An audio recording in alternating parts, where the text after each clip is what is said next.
సౌలు కుమారుడైనటువంటి యోనతాను యొక్క మనస్సు దావీదుతో కలిసిపోయింది. ప్రియులారా, ఫ్రెండ్షిప్స్ అనేటువంటిది దయచేసి మనం మొట్టమొదటిగా అర్థం చేసుకోవాల్సింది ఏంటంటే, it's not just a social interaction, but it's a spiritual connection.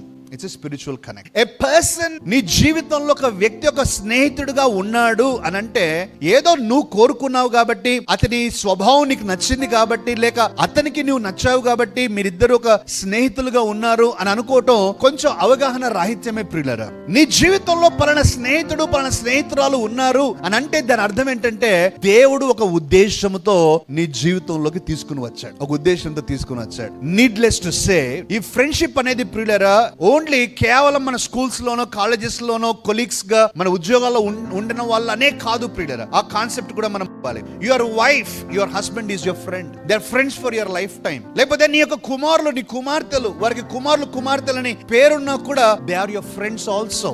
Your parents, your brothers, sisters. ప్రియులారా, ఆ యొక్క స్నేహము, ఒక స్త్రీ కూడా తండ్రి లాగా, ఒక తండ్రి హృదయమును కలిగి ఎలా తన బాధ్యతలు నిర్వహించగలదో, అలాగే మనందరము కూడా ఒక మంచి స్నేహితులుగా ఉండగలం beyond relationships.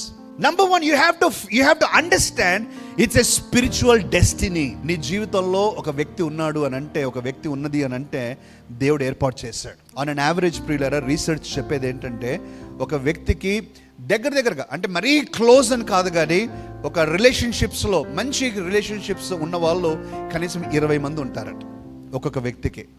So you have 20 members probably. కొంతమందికి ఎక్కువ ఉండొచ్చు, కొంతమంది తక్కువ ఉండొచ్చు. కొంతమంది 20లో దగ్గరగా ఉన్న వాళ్ళు చాలా తక్కువ ఉంటారు, ఒకళ్ళిద్దరు ఉంటారు అనమాట. నీ మనసును హత్తుకున్న వాళ్ళు, నీ జీవితంలో ఏదైనా నువ్వు ఫ్రీడమ్ తో షేర్ చేసుకోవచ్చు. You have that intimacy, that freedom. So they are your good friends, right? అయితే ప్రియులారా, ఈ రోజు మనం మొట్టమొదటిగా అర్థం చేసుకోవాల్సిన మాట ఇదే. దేవుడు మనకు ఒక వ్యక్తిని మన జీవితంలో పెడుతూ ఉన్నాడంటే, it's not just because you may have met at some place, but it's spiritual destiny. నీ జీవితంలో వారు they are there for you to impact and for you to be a blessing for them. So don't neglect the people who are in your life.